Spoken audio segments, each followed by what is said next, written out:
Good afternoon. Here is Tim Said Midday News, read by Ifeoluwa Olaoye.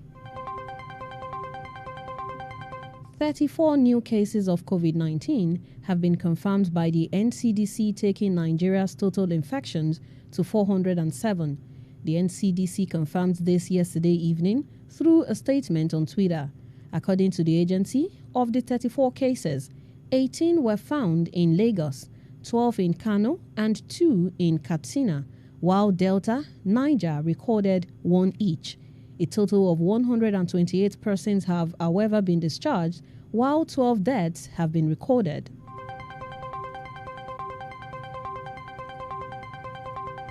Meanwhile, the Kano state government has confirmed its first COVID-19 death in the state. A tweet on the official Twitter handle of the Kano State Ministry of Health confirmed the development last night. The state currently has 21 confirmed cases of the virus. It will be recalled that the state had earlier confirmed 12 new cases of coronavirus. In another development, the Coalition of Northern Groups, CNG, has urged the President Muhammadu Buhari-led federal government not to give money to northern governors under the pretext of fighting coronavirus.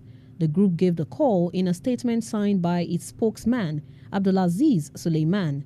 CNG warned that the governors would abuse such funds if given to them. This is coming at a time when confirmed cases of COVID-19 hit 407 in Nigeria.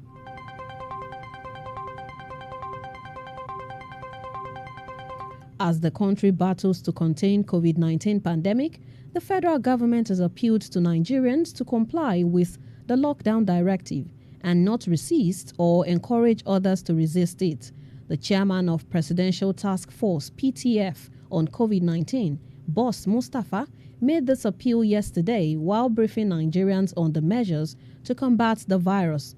Mustapha noted that even President Muhammadu Buhari attested to the fact that the restriction of the movement is a difficult decision, but it is essential in the interest of every Nigerian.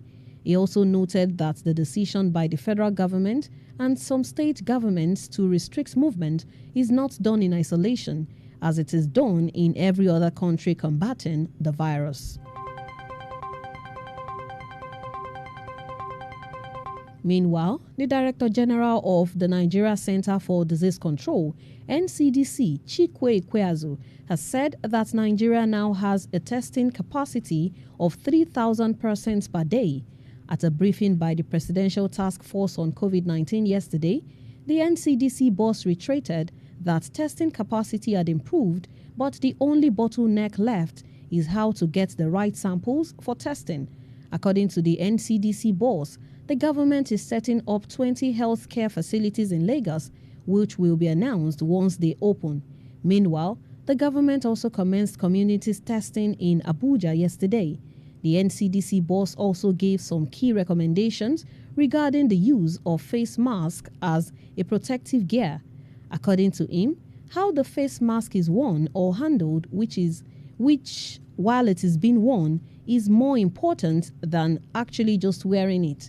Apart from learning the right way to wear it, he also advised that in the absence of the medical masks, Nigerians can put on any other type of improvised but safe masks.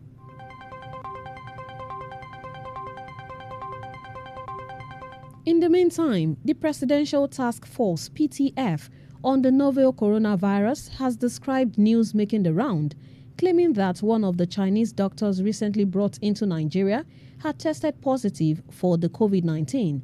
Minister of Information and Culture Alhaji Lai Mohammed, who is also a member of the PTF, debunked this claim during yesterday's daily media briefing by the task force in Abuja. The minister, who had in the past few days devoted most of his time during the daily briefings to debunk fake news and explain developments to the general public, however, advised Nigerians to discard reports about the government's efforts to beat back COVID-19, which did not emanate from the daily briefings or the website of the Nigeria Center for Disease Control, NCDC. He also took time to deflate reports claiming that members of the National Assembly had shared a 700 million naira fund describing it as fake news.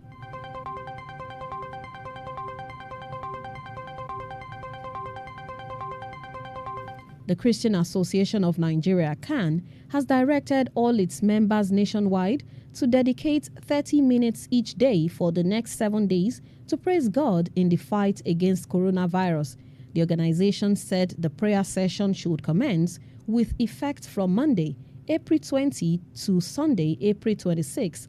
The president of CAN, Samson Ayokunle, issued the directive in his memo dated April 14, 2020, to each of the leaders of the 5 blocks in CAN, national officers, state chairman, chairperson of women in CAN, and chairman of its youth wing.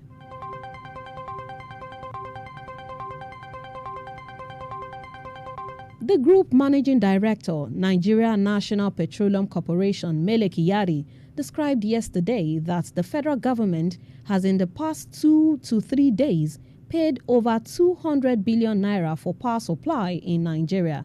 Also, the Association of Nigerian Electricity Distributors, the union umbrella, the union body for DISCOs, has said the proposed 2 months free electricity for customers announced by power distribution companies recently will cost a total of about 120 billion naira. Kyari spoke on the 200 billion naira payment at the Abuja headquarters to the Federal Ministry of Power after a meeting with the Minister of Power, Saleh Maman, Managing Director, Transmission Company of Nigeria, Usman Mohammed, and Managing Director, Niger Delta Power Holding Company, Chiedu Ugbo, among others. The NNPC boss stated that the payment would adequately help in settling the indebtedness of power generation firms to gas companies. He noted that gas supply for power generation had been increased by NNPC, adding that issues around power supply process were being resolved.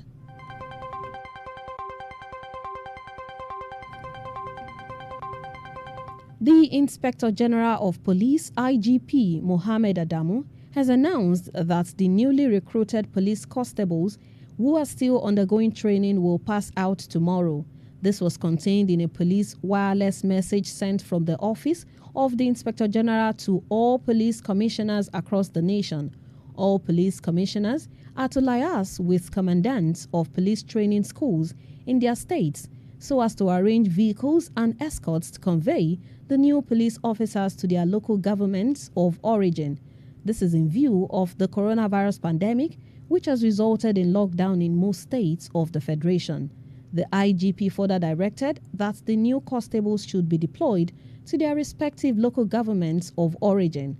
While ordering those concerned to ensure strict compliance, the police boss disclosed that names and force numbers of all the recruit constables will be forwarded to the commandants through their official email.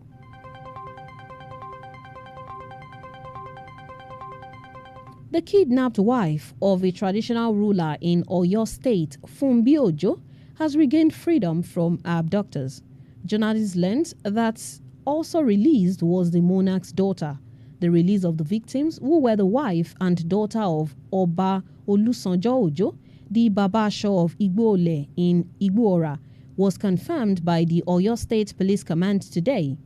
A family source had told journalists that the duo were released last night by the abductors on the Igboora-Abeokuta road.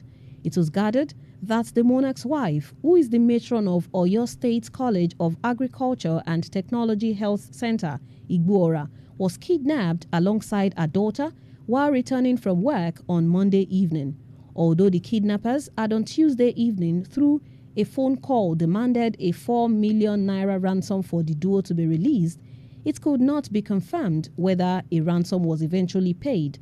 Confirming the release of the victims, Gbenga Fadeyi, the police public relations officer in the state, said the duo were released unharmed.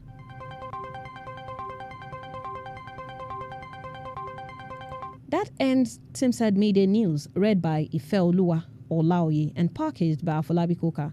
Good afternoon. Thanks for listening.